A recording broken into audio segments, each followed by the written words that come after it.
How glad the many millions of Annabelles and Lillians would be to capture me. But you had such persistence, you wore down my resistance. I fell, and it was swell. Frank Sinatra was born on December 12, 1915, in a Coldwater flat in Hoboken, New Jersey.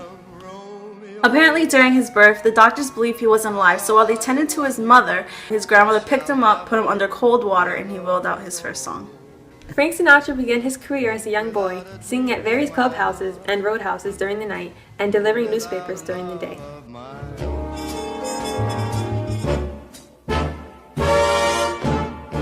Blue moon, you saw me. In 1935, Frank Sinatra joined three other local musicians who were known as the Three Flashes, thus becoming the Hoboken Four, and on September 8th, they sang the Mills Brothers song Shine and auditioned for Amateur Hour and got in. We have now the Hoboken Four. Who will speak for the group? I will. I'm Frank. We're looking for jobs. How about it?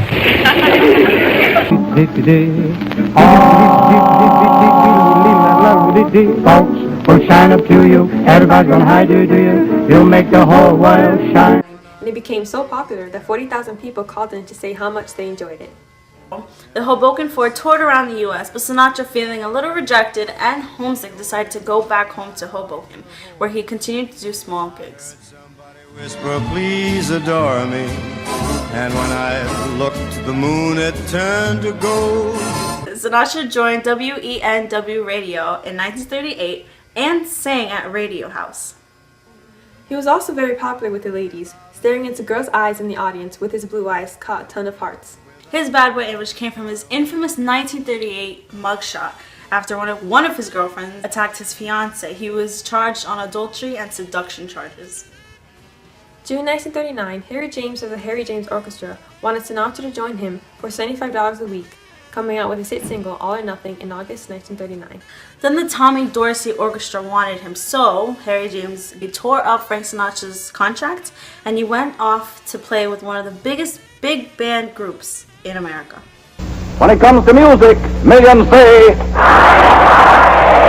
yes, indeed, Tommy Dorsey. Ladies and gentlemen, Frank Sinatra, Joe Stafford, and the Pied Pipers in Just As Though You Were Here. All right, Frankie? Just as though you were here. When purple shadows start to welcome the dark, I'll take the same old stroll. Though in 1942, Frank Sinatra wanted to go solo, but Tommy Dorsey wasn't as gracious as Harry James and said that if he was going to leave, he would take 1/3 of all of his earnings. Frank Sinatra hired lawyers to represent him and had Tom Dorsey leave with $75,000. As a soloist, Sinatra was welcomed by 5,000 Bobby Soxers, which were the teenage girls of the 1940s. In the New York Paramount Theater in December 30th, 1942, he beat Bing Crosby's attendance record, Thus being nicknamed The Voice, and was signed to Columbia Records in 1943. In 1944, his wife gave birth to Frank Jr. and they moved to the West Coast. Sinatra began appearing in more films such as Higher and Higher and Step Lively, and even co-starred with Gene Kelly in Anchors Away.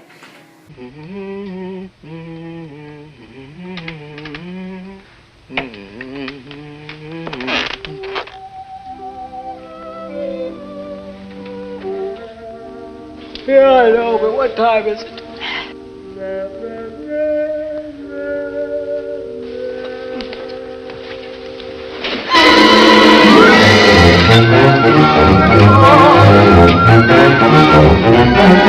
Never mind what you say. What did Lola say?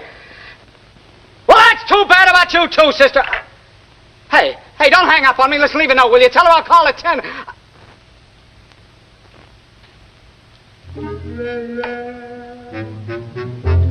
Honest, Joe, I can explain the whole thing.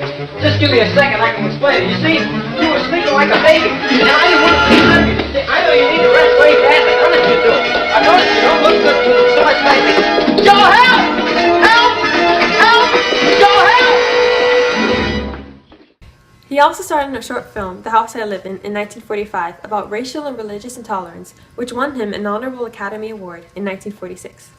In 1946, Frank Sinatra embarked on his first tour, for his first album, The Voice of Frank Sinatra. After a 5-year slump due to negative publicity and rumors, Frank Sinatra made a rebound and recorded Fly Me to the Moon, which became a major hit.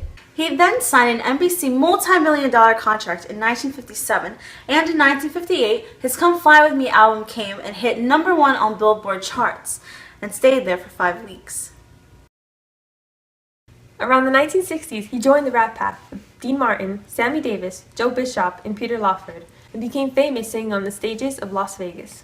He continued to star in movies and released his album Strangers in the Night that hit #1 on billboards and stayed there for 73 weeks, having My Way as a signature song in 1969. In 1971, Sinatra announced his retirement only to be back 2 years later. In 1973, he released his album Old Blue Eyes Is Back, and he performed in Las Vegas at the Caesars Palace in 1974.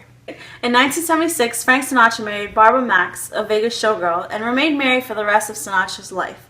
They toured around worldwide and raised hundreds of millions of dollars for charity.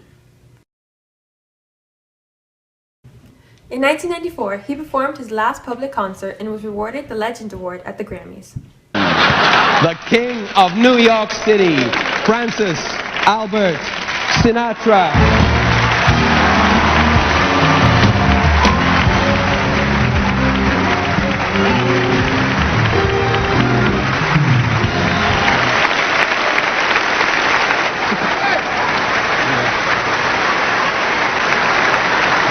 That's the best welcome I ever had.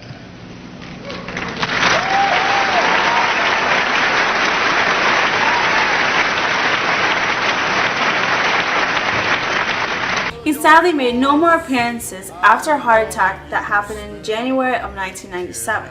And in 1998, on May 14th, he died in Los Angeles at the age of 82.